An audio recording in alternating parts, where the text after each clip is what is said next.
This is Aussie Mac Zone. We'll cover everything Apple, including Macs, iPhones, iPads, and more. All this from an Aussie perspective. Sit back, relax, and insert yourself into the zone. The Aussie Mac Zone. Hi everybody, welcome to show 255. Tonight there is Zarn. How are you, sir? Fantastic, Michael. How are you this evening? Very, very good, thank you. And there's Michael. I'm very good, thank you. So this week's sponsors, athwebhosting.com.au and aussietechradio.com. Now, our Aussie Apple ramblings this week. So we'll start with Australia's consumer data right rules to be shaped around banking. Now, ZDNet reports, with banking the first sector to be overhauled under the impending consumer data right, the ACCC will be shaping its rules framework on the new data sharing requirements of the financial sector.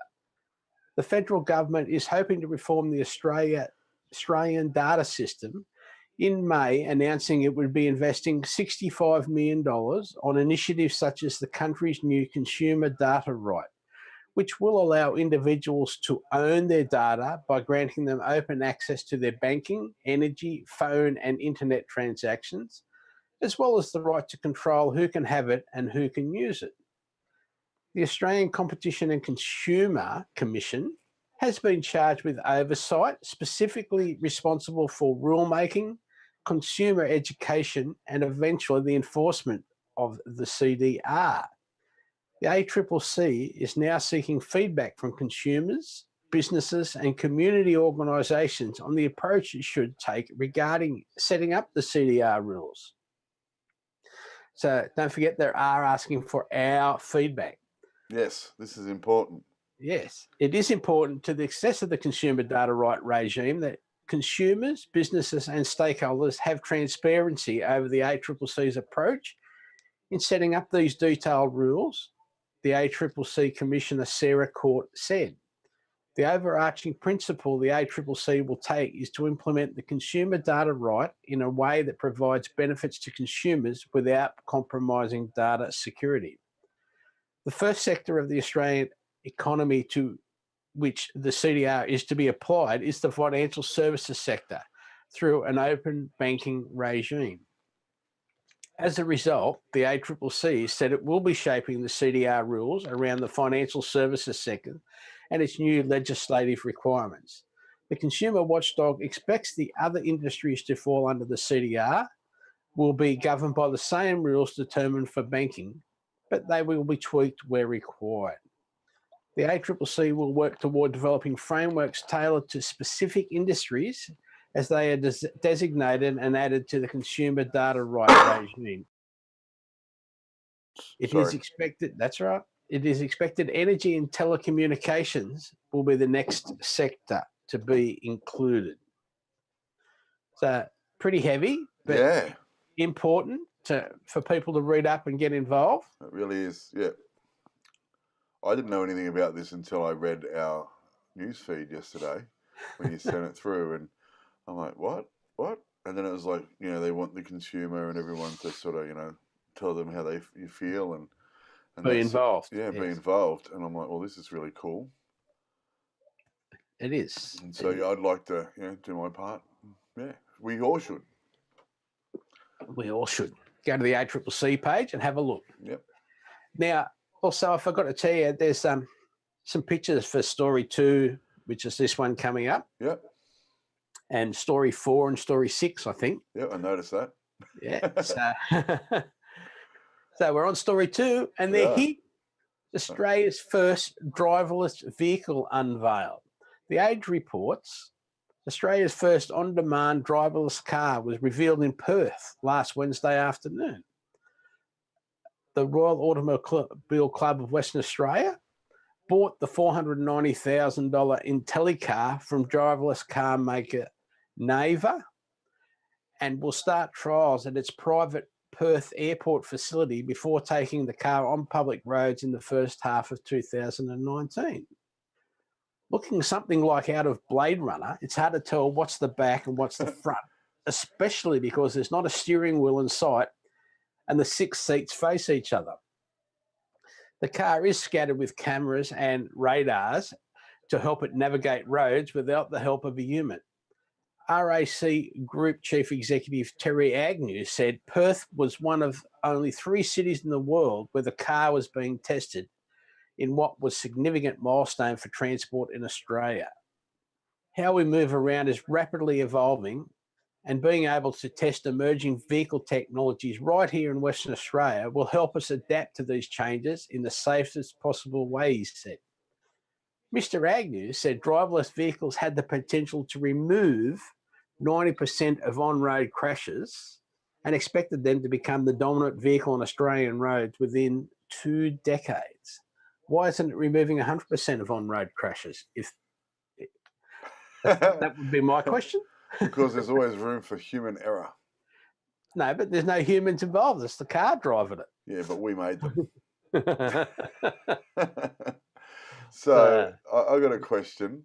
Yeah. Which one are we getting? Because in the picture we have here, I'm just going to put it up for a third time, there's actually 2 different vehicles. So there's 3 vehicles in the picture, but there's 2 different vehicles. So you've got the one at the front, which is a van-like vehicle, I'm guessing, and then the other 2 on the other side are buses. Yeah, so I think Western Australia is getting the car. Yeah, so so it says the Intelli car, but they also do that as well. Oh no, that's an Intelli bus. Sorry, my apologies. All right, but I think didn't Sydney test the Intelli bus a couple of months ago down at Homebush? I thought they did the bus. Maybe it was the car. I can't remember now. Maybe it might have been the bus because they're saying this is the first time in Australia, so the car must have come to Perth and we must have got the bus. Yeah, I can't remember now. So interesting. Yeah, I want to ride on it. I want to ride on the bus. Well, one of the podcast guys, Max Sparky, he's also a lawyer, and he's been due to some changes in his family and needing an extra car. What happens when your kids grow up. He started to use like Uber and Lyft over in the States to go to his meetings that he tries to do once a week. Yeah. And it just says it's cheaper, but he's done the test now over a couple of months. Yeah. And what he pays for he tries to do it on one day, sort of do all his visiting on one day, and he says that's far cheaper than paying for fuel, insurance and fuel and registration, yeah, car repayments and all that sort of stuff. Yeah. It wouldn't work for us, for example, where we've I do my 60 kilometres a day in heavy traffic and all that sort of crap. Yeah. and being yes, I could use it to go from client to client. But I do enjoy my driving, and I'm not going to let them take over. I like the drive too. Yeah. So I like, is it iRobot? Have you seen iRobot? Yeah. So I like that concept. So it is a driverless car. You can, if you put in the driverless mode too, you can cruise on those autobahn sort of style, highways that they have in that, where the car does 300, and then, or you can say driver mode, and the steering wheel comes out and you take it over, but you can't go that fast, or you can, but you're not meant to. Yeah. As you can see in the movie. I like that concept. I want to be able to drive my car. Yeah. But also, if I'm tired or whatever, I can put it in the driverless mode, have a nap, and basically, I think what'll happen first is, the motorways will, if we're driving Sydney to Melbourne, you'll just put it in cruise and. Well, you can do that with Tesla now. To a certain extent, yeah. But you can. Was it up to an hour or 2 hours or whatever it is, and then you have to touch the wheel every. Sort of hour or so, or something like that. Yeah. That could be wrong. I could be. I don't know what the law is in Australia about that. Yeah, you're meant to keep your hand on the wheel. Yeah. So just not quite sure at the law at the moment about that. Yeah. But yes, but it'll happen in freeways first, and then it'll, So I've got a while to go yet. So. Apple highlights benefits of app subscriptions with new developer-focused video. Mac Rumors tells us Apple last week shared a new Insights video, which I've got a link to in the show notes, on its developer site that is designed to highlight the benefits of using App Store subscriptions as a payment method for apps. The video focuses on the developers behind Elevate, Dropbox, Calm, and Bumble, and how these apps create greater customer experiences by continuing to provide value throughout the subscription cycle. The value for a user is that you're not just buying this one thing at this one point in time. You're actually buying something that's evolving, said Elevate developer Jesse Germinaro. I hope that's right. If you're a subscription business, your incentives are actually perfectly aligned with your customers because they need to continue to get value out of the product in order to keep subscribing, which means that you have to continue making the app better, said Calm developer Tyler Schaefer. Apple's efforts to push developers to embrace subscriptions were first highlighted last month when Business Insider shared details on a secret meeting held in April 2017. At the meeting, Apple hosted more than 30 software developers and encouraged them to adopt subscription payment models. Apple told developers that the app model is changing, with paid apps representing just 15% of total app sales, a number that is declining. Successful apps, Apple said, need to focus on subscriptions and regular engagement from users rather than one-time sales. So, yeah, I agree with that. Now, one important thing before we go to our ad that Zarn and I are very happy about, and we'd like to congratulate the Bunnies for their big win on the weekend by 1 point. Absolutely. Yep. So, yeah, very proud. So just a little while to go for the grand final. Hopefully we'll get there, but I just very proud of them so far. Keep going. I hope we get there. Come on, the Bunnies. Yeah. It's quite hard to lose by a point after a hard game, and it's quite easy to win by a point after a hard game. That's our last 2 weeks. So. Yep. Yep. Now, a reminder, this week we are brought to you by, and I know you're running the ad, athwebhosting.com.au. And don't forget, it's got affordable and competitive plans, our 99.95% uptime, instant activation, WordPress, Joomla, and many more. cPanel, our industry standard user-friendly feature-rich control panel, or from $5.95 per month when paid annually. Awesome little setup, and it's done a lot of work in keeping it up to date and speeding it up over the last 18 months or so. Yes. And gives you, because WordPress, for example, is so popular with more than 50% of websites around the world being run on WordPress, you have to update it all the time because people are trying to hack you. And Glenn sends out little messages all the time. Your WordPress update's available. Your WordPress update's available. That's really good. And he doesn't do the update because he doesn't know what other little bits of software that you run with WordPress, like your plugins. Make sure they're up to date before you can do the update to WordPress. Yep. But yeah, you've got to stay on top of it, unfortunately. But yeah, he tells you when there's an update available, and yeah, just keep on top of it, please. Now, this one's pretty cool. Story 4 with a picture. There's a boring company. It's called Boring Company. Yeah. Steers its latest machine with an Xbox controller. Engadget explains it might not be all that exciting to dig tunnels, but the Boring Company may have a way of livening things up a bit. Give the operators a gamepad. The Elon Musk-owned outfit has posted a video showing a test that used an Xbox One controller to steer the company's latest boring machine. It's not as riveting as using an Xbox 360 to steer submarine periscopes, but this is certainly one of the largest pieces of gamepad guided machinery. It's not hard to see why boring company developers would go this route. You can easily map PC-based controls to the Xbox One pad, and it takes care of many of the engineering and ergonomic concerns that would come with building controls from scratch.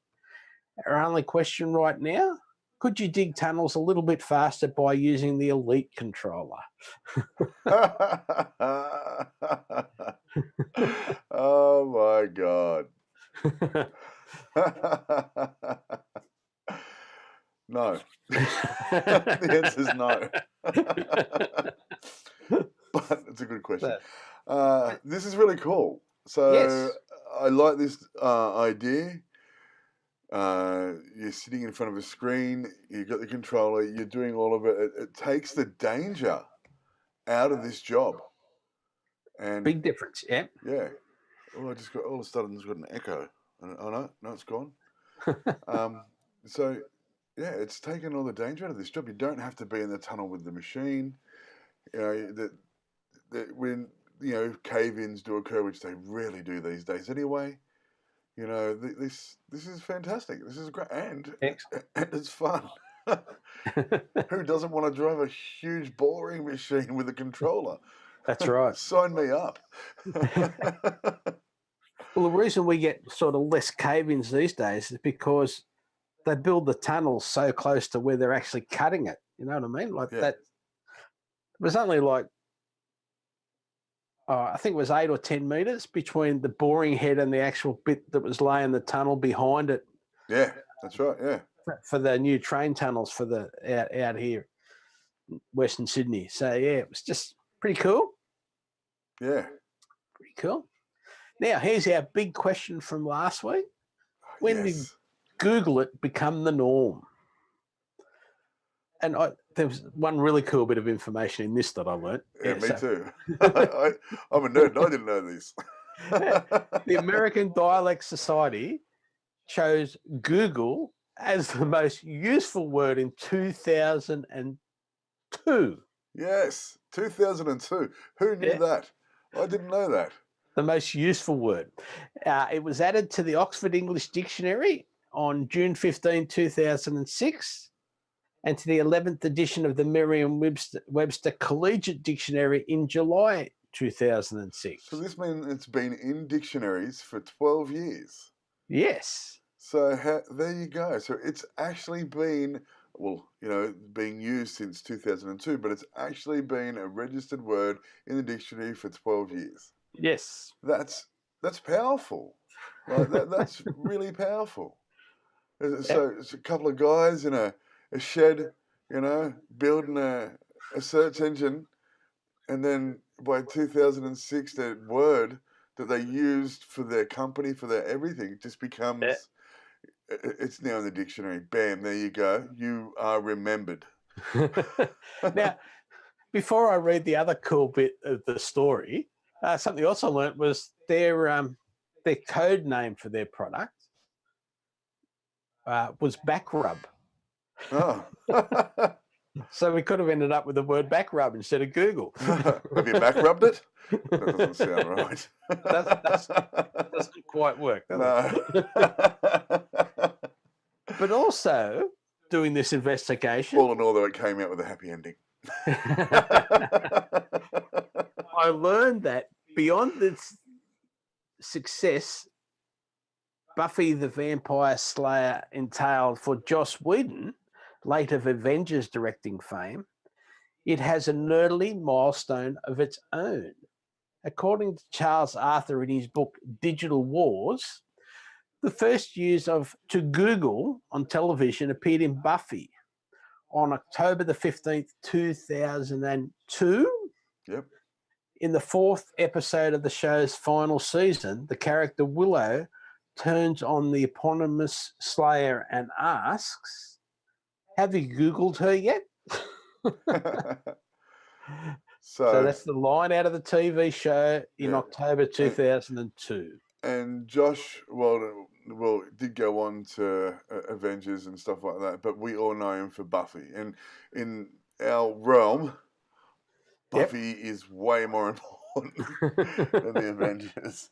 It was, yeah, but I'm a huge Buffy fan. I love that show. I grew up on it. I used to stay up late at night just to watch it when it first came out. And so, yeah, that was really cool. So I didn't know any of this information. No. And, yeah, so there we go. And I want to know, Michael, how did you find this information out? I went on to Yahoo and did a search in Bing. So you're saying you Googled it? That's exactly right. See, I couldn't Excellent. remember the name of Yahoo, let alone Bing. I know.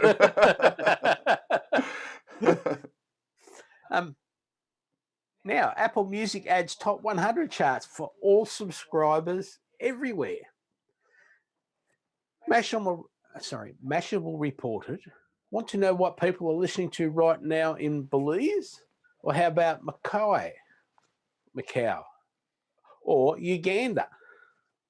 A new Apple Music feature rolled out a week ago introduced a large collection of top 100 charts to the service, 116 of them to be exact, one global chart and the one more for each country where Apple Music is available. Each list shows the most streamed songs in whichever region they cover, and they'll all be updated once per day at 12 a.m. Pacific time.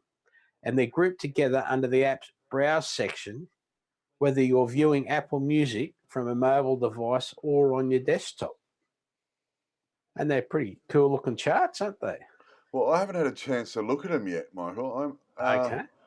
But while we're right here now, I'm just going to go into my Apple Music app. Yep.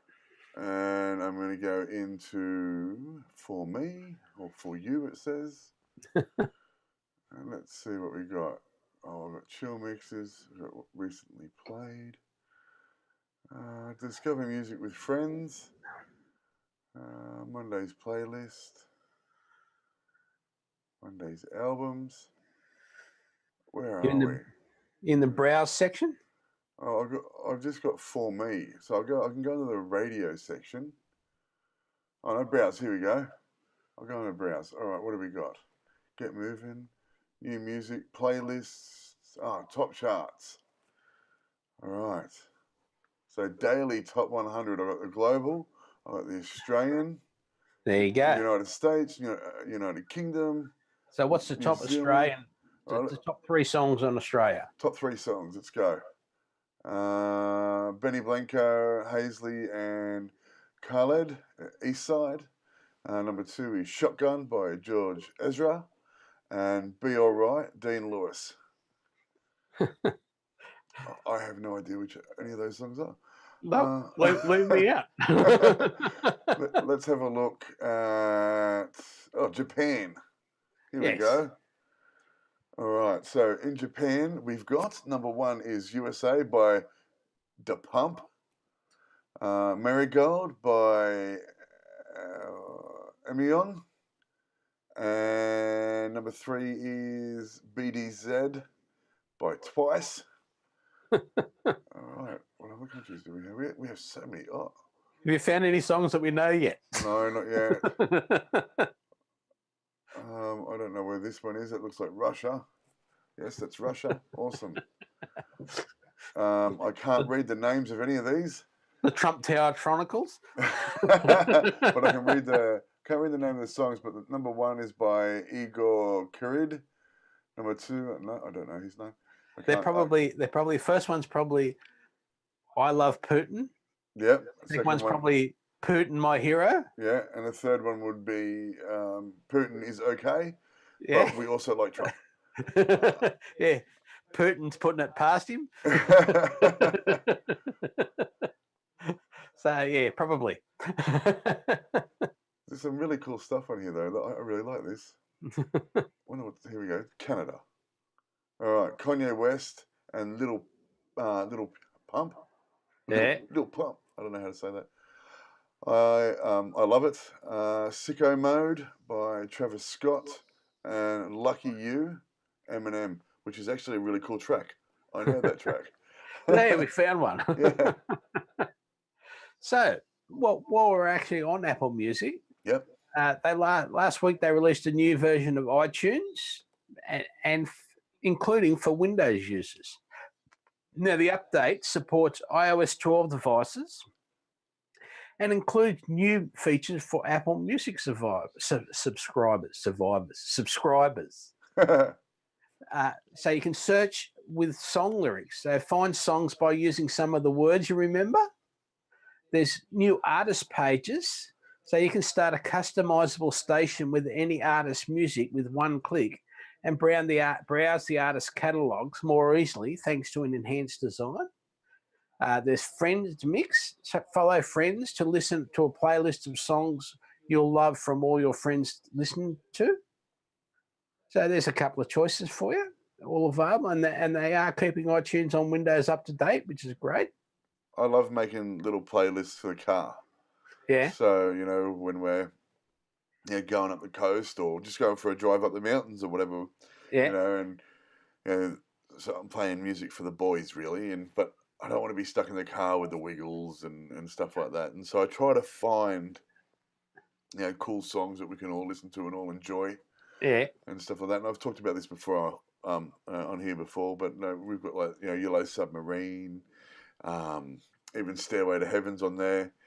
We've got, is it They Might Be Giants? Where Do They Make Balloons? And all cool stuff. We are the Champions. Queen. Yeah. And stuff like that. So you make cool playlists like that on Apple Music, and then for the kids, so we're all in the car singing along. And Mason and Hunter love it, especially you can get the stomp and clap your hands and stuff like that. So no, excellent. Yeah. It does make a difference too. It does, right? Because we did that when our kids were growing up, because we had music on our Mac that we used to take with us, and then music on our iPod. Yeah. For example, and and because it was our sort of music, our kids still love our sort of music as opposed to some of that crap that was around in the 90s. Yeah. Not that I'm biased, eh? Excuse me. All right. I resemble those remarks. So, Digital Trends has reported, Apple announces new policies to aid law enforcement worldwide. So, Digital Trends has reported in 2016, Apple and the FBI went to court over the company's unwillingness to hand over private data. Now the company is working to find a better way to handle law enforcement requests for data and information pertaining to criminal investigations. According to its website, the company is building an online portal that make it easier for law enforcement to submit requests to Apple regarding such data. Apple's website says that by the end of the year, it hopes to have created an online portal for authenticated law enforcement officers globally to submit lawful requests for data, track requests, and obtain responsive data from Apple. Now, however, a letter sent to Senator Sheldon Whitehouse in America, seen by CNET, provides some more information on the company's plans. Many of Apple's recently announced policies were made in response to recommendations from the Center for Strategic and International Studies, which suggested that Apple make changes to the way it works with law enforcement on investigations and training. The new training is outlined on the company's website, where it discusses Apple's plans for a revamped relationship, which includes providing better training and technology and data gathering. The company is working to create an online training program, which will make it easier for law enforcement worldwide to receive Apple support in digital forensics. And a lot of this is because digital is digital. Everything good and bad happens so fast these days that they'll have the New South Wales Police will have an Apple liaison officer or something, and he'll be able to just log in and go, I need this information about this phone. What can you tell us? Yeah, and it may not. They may come back and say, well, everything is in iCloud and it's all encrypted, so we can't tell you anything. Yep. or you could have a look at this particular, ask this particular app on his phone, the people that make that app, what they can tell you, just because some information is encrypted and some isn't. Yeah. Which has nothing to do with Apple, but yeah. So I'm happy that they're trying to make it easy for the governments to understand their requirements as well as what they can and can't help them with. Yeah. So, I think by making it more understandable what they can and can't do, makes them less liable, in court. Like if they're saying, "Oh, Apple wouldn't give us this information," they're like, "No, we can't give this information. It's encrypted." that's right. So it's not that we wouldn't; we literally cannot do it. Yeah. And so I think it's good that they've come out and said, "Look, we're willing to cooperate as far as we can, but there is a point where we can't." Yeah, and I'd like everybody to understand, Apple stuff is encrypted, but other apps' information on your phone, etc., and what it's talking to up in the cloud may not be encrypted. Yeah. So just be aware of that. So excellent. Yeah. Now, a reminder this week. Oh, sorry, go on. No. Add 2. Reminder this week, we are brought to you by Aussie Tech Radio at aussietechradio.com. There's, for example, the My Tech Opinion podcast. It's got other podcasts from around Australia. It's got our sister one, Aussie Tech Crypto, and our award-winning, longest-running tech podcast in Australia, the Aussie Tech Heads podcast. A great little show with Glenn, our Cronulla supporter, who they're in the finals as well. So I wish them a little bit of luck, unless it's us in the grand final, and I wish them none. So yeah, AussieTechRadio.com. Great. And as I said, I promise you, just play it in the background. You'll learn something every week. Every week. Now, I have noticed over the last few days changes in my notifications, like phone. It's got the word phone, then the straight up and down bar, which is like shift backslash. Yep. And then it'll say Siri suggestion, and then it'll say shortcut, and then that changes to when you open the phone and recognize it. It'll say call number, and it'll have a number, missed call. Yep. Or it'll say, call Karen if she was the last one that I missed.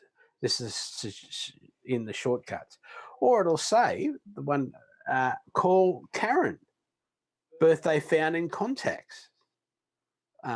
Or call Fred, birthday found in contacts. Because if you put their birth dates in your contacts, now Siri will bring that up under suggestions. Now I'll bring it up only because shortcuts isn't quite available yet, which I'll talk about in a minute. But I didn't notice it after the last update, and so the last update was a week ago, and these shortcuts have been showing up. So maybe they've just turned it on.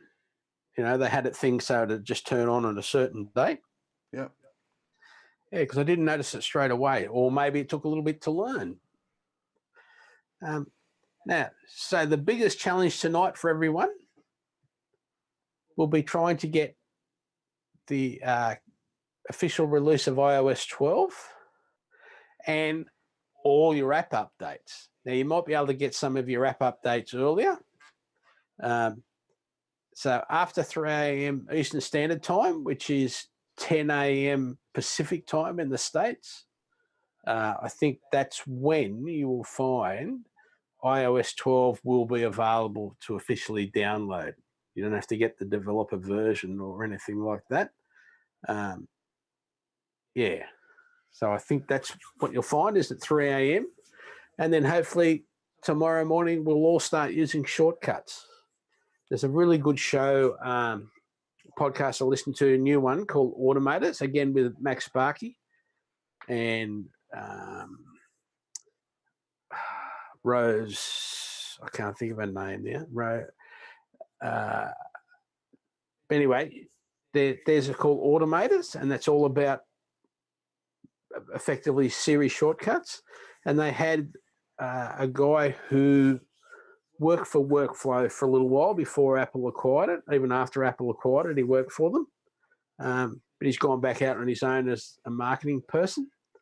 But he's he's got actually 800 shortcuts, workflows on his phone that he uses. 800.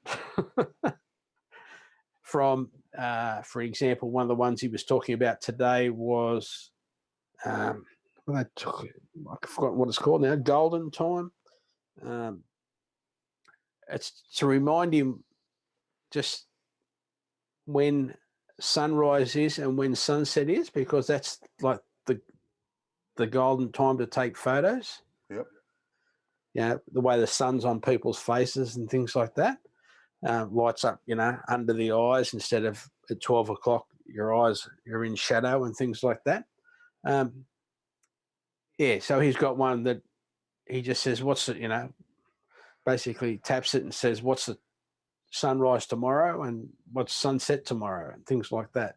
So, but yeah, Automators, and they've actually got things to show you in video as well as, so you can understand how it works and how you drag them together and make them, and they show you how to modify them.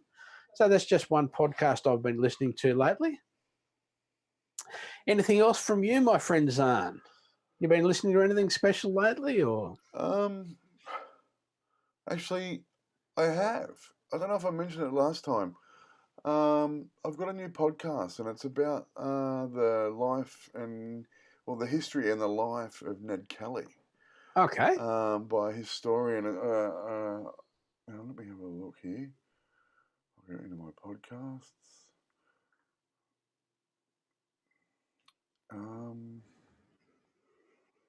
am I? There. Library. Shows. Yeah, it's called Australian History Podcast. Yeah. And they're only new. So they've only been going for 10 episodes now. So the last one they dropped was on the 7th of September. Yeah. And so these first 10 are all about Ned Kelly and his family. So young Ned, and when they come here, or not come here, but when it all started and how it all kicked off, and then it goes right through to where they were sort of fighting with the police and everything like that. And it's really step by step. It's very detailed. It's very good. Excellent. Yeah. Excellent. That one. So I've been listening to that one, and Good Pop, Bad Pop, which again is just a pop culture one that's really cool, and it's done by a couple of friends of mine, and so I just like to support them. So excellent. They support us too. They said on their 4th show, once they get into the swing of things, they've only got 3 episodes at the moment. So good. So I know how they've done their 4th one. So that's their 4th episode. And they said on their 4th episode they'll be giving shout outs. So they've given us a shout out. Excellent. Yes. When we know how much hard work goes into doing any show. Absolutely. And a couple of things just on the weekend, they were talking about podcasts, and basically the biggest, the sort of the most listened to podcasts are true crime podcasts. Yep. And they made a really good point, is because it's like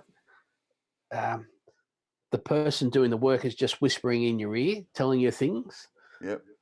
As opposed to trying to, come up with stories that you're watching on TV and things, where they've got to have a picture to go along with the words to help you, get into it and things like that. Whereas podcasts are just talking to you in your ear. Yeah. Just really personal. Yeah. Like really personal. I'm a big fan. I do like some of the true crime ones, but I like more of the. I don't know. There's been a couple of cool fantasy ones that I've gotten into that I still listen to when I get the time. There's a Hello from the Magic Tavern and stuff Yeah. like that. But I don't know. I do like the true crime ones. But if I listen to crime ones too, I like to go back, and I've got one. It's called Old Timey Radio, Yeah. and they do Dragnet. Oh yeah. Yeah. And they're the first radio broadcast of Dragnet and stuff like that. That's really cool. That is cool. Yeah. That would be cool. Yeah. I And even things like, what was on the Road to Gunda guy? What was the name of that show? you talking about the Leyland Brothers? No, the Australian, that was a TV show. No, there was just radio stories. Was like on Lawsie's show. It was played every day, and Okay. there's a track winding back. Anyway, that's just that's the sort of thing. Just old school Australian radio plays. Is there a podcast for that? I don't know. That'd be interesting to look up. We should find out. Yeah. And another one, another interesting thing that I saw on the weekend too on the ABC when they were talking about green bottles. Oh, green bottle. Louise just said. Okay. True After crime. that, yeah. True, and then she said true crime to a podcast. Links, Yeah. please. And then she said green bottle. Okay. Well, we can chuck some links up for True Crime Podcast for sure. Absolutely. Australian ones and overseas ones. I'll chuck some of those in the show notes. But this other, there's a guy in, I want to say he's a Russian movie guy, but it's an English speaking movie. Yep. And the way they've done it is, it's actually about a teenage girl goes missing and the father's trying to find her. Okay. But instead of being like on a big screen and you're just, watching him walk around the streets, he's like going through Facebook and things. So he's looking on Facebook videos. So you're looking on a screen. Yep. He's going through the video and, watching YouTube stuff and things that you might have been watching on YouTube and all this, trying to find out where she was or where she could be. And just a really unusual way of making the movie. That's really cool. Yeah. Totally different way of making it. It did make it look very interesting. Louise said that was the name of the show that you're talking about. It's called Green Bottle. Green Bottle. Yeah. I'll have to look that up. Yeah. There you go. Thank you, Louise. You. Yep. So, there was one more thing for people with kids. I did see a new app while I was trying to find some stuff. For people with young kids. Yep. Hey Dougie, the Exploring app. Is that in about the right place? Yep. Oh my God. I noticed that. Mason is going to love that. He loves Hey Dougie. So yeah. That, like Dougie's like a scoutmaster, I suppose, is the right way of saying it. That's right. Yep, he is. Yeah. Have you seen it at my place? Have you seen him when they've watched that? Yeah. Yeah, so he's sort of like a scoutmaster and they go on adventures. It's a quirky little fun, sort of 5-minute cartoon for the kids. Yeah. So there's a new app. Awesome. Lou says, I love Dougie. I know you were watching it with the boys the other day. So that's it. Yep. Thanks to our sponsors, this week being athwebhosting.com.au and aussietechradio.com. If you want to become a sponsor of the show, it's not very expensive, I promise you. And if you want to get your podcast out there or your that there's many different, you might want to promote yourself or your little business. A couple of thousand people listen to us. It's amazing how many people actually listen to us. It really is. It blows me out. So most of my friends don't want to listen to me. just send something to Michael at aussiemaxzone.com.au or marketing at aussiemaxzone.com.au. So always ways to find us. You can look up Michael Seamons on the net. You'll find me. There's a few of us around. Yeah. Don't look me up on the net. And our supporters, you, our listeners, the most important people, thank you very much. Thanks for being here this week again. Absolutely.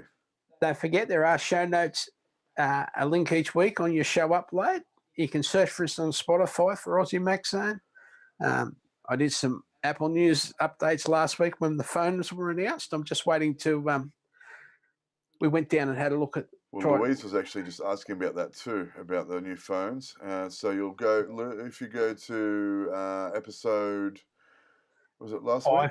Yeah, no, it was iPhone 18 special episode. Oh, that's right. So it was a special episode. Yeah, it was called iPhone 18. Yeah. And so if you want to just listen to us, just look up iTunes, Aussie Mac Zone. No, you don't. Yeah. You don't need. You can use the Apple iPod podcast app. Yep. We're on there, so you don't need Spotify. You can just use your regular Mac. There's lots of different ways to listen to us. Yep, there is, but if you can just go to, for example, go to aussiemaczone.com.au, and there's a page there that you can just click on it and listen to it there too, straight on your computer. There is some really cool phones coming out, and I know that you're up for a new one. So, yeah, if I see you beforehand, I'll show you. If not, then you can listen to the podcast. So I want to say next Saturday our time, maybe Friday our time, you'll be able to go to the Apple Store and see them. Yep. I'm going to go check them out. Yeah, and again, the Apple Watch, we popped into but yeah, they still haven't got any of the new Apple Watches yet. So again, that's next weekend to have a look at those. So yeah, be a busy time next week at Apple. Yep. So, all right. Thank you, everybody. All the best. Thank you, everyone. Thanks, Zarn. Thank you, Michael. And remember, Apple a day keeps the Androids away. Thanks, guys. Bye. Bye.